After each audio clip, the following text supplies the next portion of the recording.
ক্যানারে পাথর সম্রাট টুলু মণ্ডল, আর এরই মধ্যে প্রাক্তন মুখ্যমন্ত্রী মমতা বন্দ্যোপাধ্যায়কে আক্রমণ করলেন বর্তমান মুখ্যমন্ত্রী শুভেন্দু অধিকারী।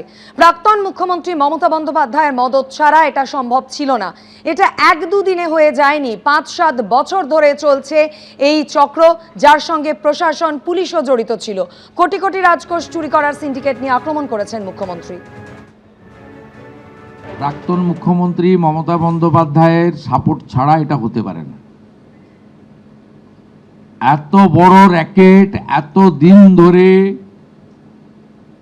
সবাই ইনভলভ রয়েছে।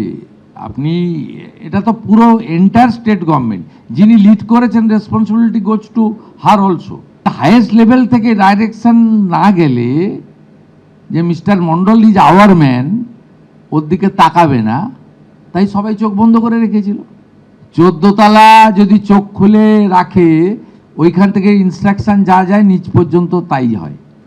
ইনস্টিটিউশনাল করাপশন তখনই হয় যখন হেড অফ দি ইনস্টিটিউশন নিজে করাপশনকে এনকারেজ করে, তখনই হয়। মিনিমাম 1000 কোটি টাকা একটা আইটেমে একটা জেলা থেকে রেভিনিউ লস, অর্থাৎ গত 15 বছর যারা সরকার চালিয়েছেন শুধু একটা জেলা থেকে একটা আইটেমের উপরেই 15,000 কোটি টাকা পশ্চিমবঙ্গের জনগণের রেভিনিউর টাকা, যেটা দিয়ে সরকার অনেক উন্নয়ন করতে পারতেন, চাকরি দিতে পারতেন, সেটা লিকেজ হয়েছে।